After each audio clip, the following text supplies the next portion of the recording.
what we're going to do today is we're going to talk about how knowing just a little bit about the field of behavioral science can help you craft more effective and persuasive stories. So this is the dropping knowledge portion of the day.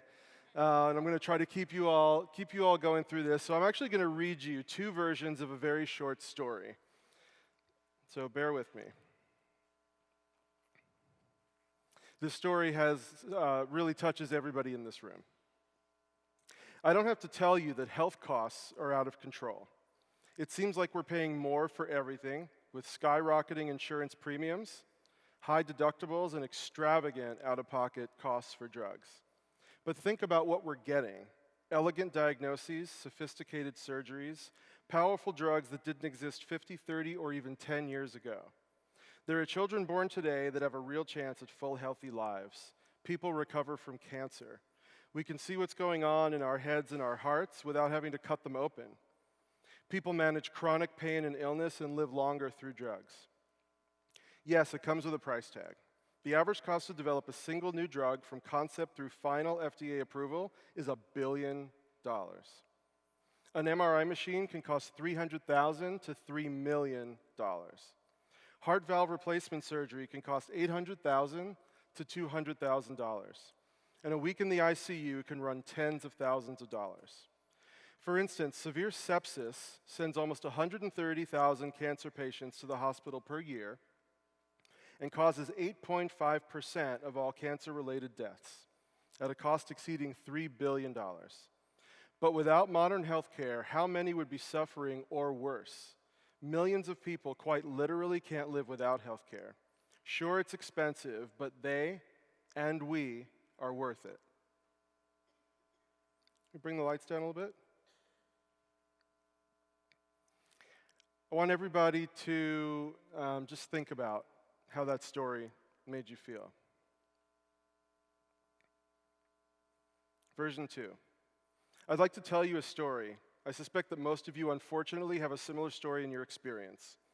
My longtime friend Eric was diagnosed with testicular cancer about 6 months ago. Eric's an otherwise healthy guy in his mid-40s, has a wonderful wife, adorable 4-year-old daughter, and has worked with me to build a successful business for more than 10 years. They removed the cancer with surgery, and things were looking good, but at the 6-month check-in, he found out the cancer returned and he started chemo. But after a week of chemo, Eric ended up in the ICU with severe sepsis, bacteria in his blood. His kidneys shut down, his heart stopped. He went on a ventilator and dialysis. He went from being basically healthy to literally fighting for his life. Here's the thing with sepsis. A lot of time it isn't the cancer that kills patients, it's the sepsis they get after chemo destroys their immune system, and a little infected hangnail can be a killer. Nearly 10 out of every 100 cancer-related deaths are associated with severe sepsis. That's a really scary stat when it's your friend who's living it. But in Eric's case, the round-the-clock care from the ICU team and the machines kept him alive until he could do the job for himself. I'm happy to say that he's home now, getting stronger every day and fighting back from his cancer. Eric's ordeal, from surgery to chemo to ICU to rehab and radiation, will cost about $300,000 out of pocket. He'll pay only $2,500 of that. Expensive, yes, but Eric literally wouldn't be alive today without it. So yes, healthcare is expensive. And yes, we need to do something about that.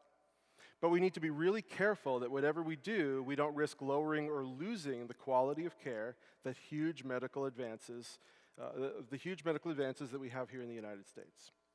In my case, I'm so grateful that it's here for my friend Eric, and I suspect you have someone in your life with a similar story. Okay, so that was heavy. I apologize. I'm trying to make a point, but I will tell you that's a true story. Eric is my best friend. He really is going through that. We really are working to grow a business. And I asked him a couple of weeks ago as I was preparing for this, little sheepishly, I said, hey, I'm preparing for this talk at this really inspiring story conference, and I want to tell a room of 1,200 strangers about your life and death health situation. You cool with that? And we sit right across from each other, staring at each other all day, and he looked at me and he's like, oh, let me hear it. So I told him the story, and if you knew Eric, you would know that this is a classic Eric response. He's like, that's pretty good, but there's more stuff we can add to that. So he clarified for me how long he'd been on chemo before the sepsis set in. And then he said, you won't believe what this is costing. You should tell people about that. And that's where the $300,000 stat came from. So I told that story with Eric's blessing, and he's really up here on stage with me today. So what I want you to do now is think about, what did story number 2 make you feel like? And I'm interested if anybody's willing to raise their hand and yell out what story number 2 made you feel as you were hearing it. I'll repeat it if somebody near the front wants to just yell something out to me. Compassion? Great. Anybody else? Value? How about one more? Hopefulness. Excellent. Well, that's exactly what it was designed to do, so congratulations. So what's going on here? Well, story number 1 was all about telling you the facts, right? And story number 2 was deliberately written to tap into how our brains are wired and the impulsive reactions we tend to have. So in the field of behavioral science, those are called cognitive biases. So what's a cognitive bias? A recent article in The Atlantic had the most straightforward definition I've seen: a faulty way of thinking that is hardwired into the human brain. If you look at Wikipedia, you'll see phrases like perceptual distortion, inaccurate judgment, illogical interpretation, or what's broadly called irrationality. So what we need to do is learn how to take advantage of these concepts and then weave them into our stories so that we can better unlock the door to being more persuasive and inspiring. And you like what I did there? Learning and unlocking. Looking for images for a presentation is fun, and this one, I love this one. So you remember I told you that story number 2 was deliberately written to tap into how our brains are wired. So we're going to unpack that a little bit, and we're going to look at some of the examples and why they did what they were designed to do. So you remember in story number 2 I said, I'd like to tell you a story. I suspect that many of you, unfortunately, have a similar story in your experience. So in the field of cognitive biases, this is called the self-reference effect. And it basically means that you are much more apt to relate to a story if you can put yourself in the story, right? So that doesn't sound like rocket science, but as you're writing and creating content, the more you can bring that reader into the story and make them feel that it's about them, the more successful you're going to be right out of the gate. Another example might be if you're selling pain medication, and you were to say something like, think back to the last time you had a headache that wouldn't quit. Or if you're raising money for a nonprofit and you say, give to a teacher who has the same name as you.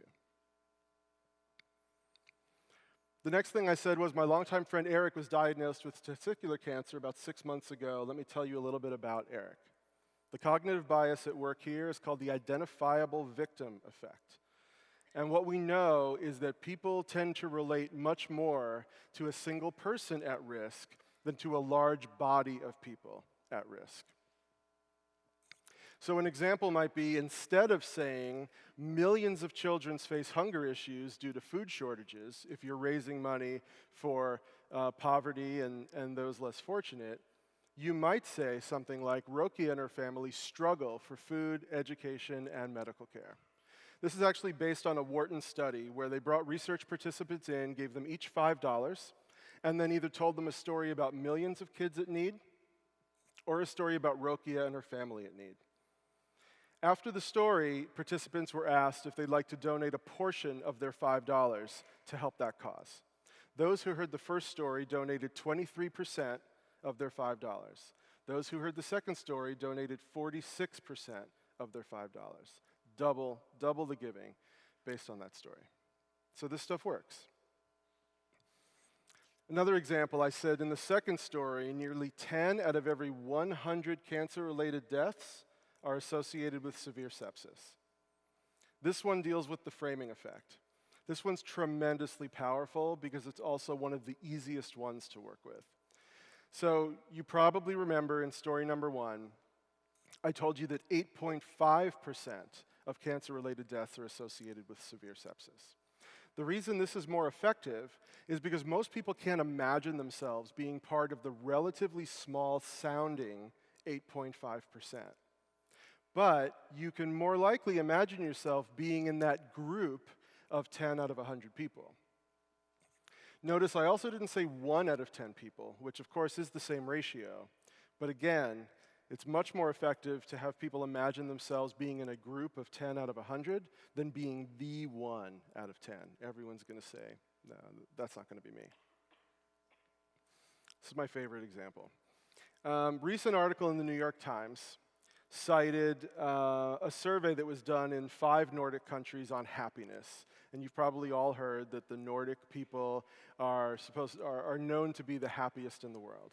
And the article questioned whether or not that was changing because 12% of those surveyed listed themselves as struggling or suffering, which was defined as unhappy.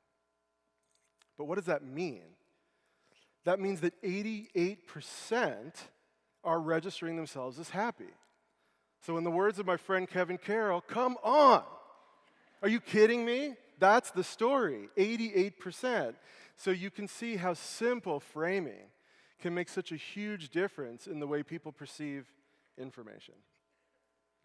I also said we need to be really careful we don't risk lowering or losing the quality of care and the huge medical advances we have. And this is dealing with a cognitive bias called loss aversion.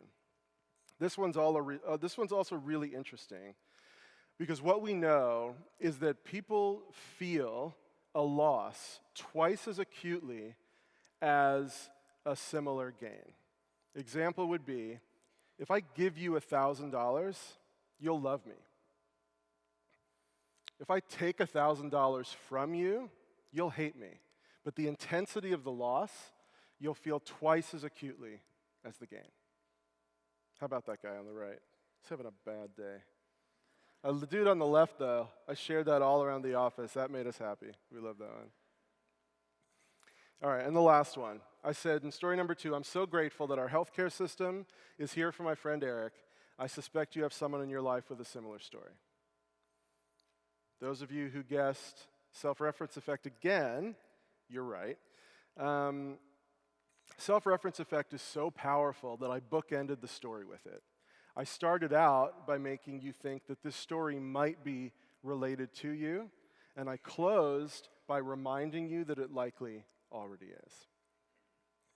So the most important thing to remember is that it's not just what you say, but how you say it, and more importantly, how people hear it.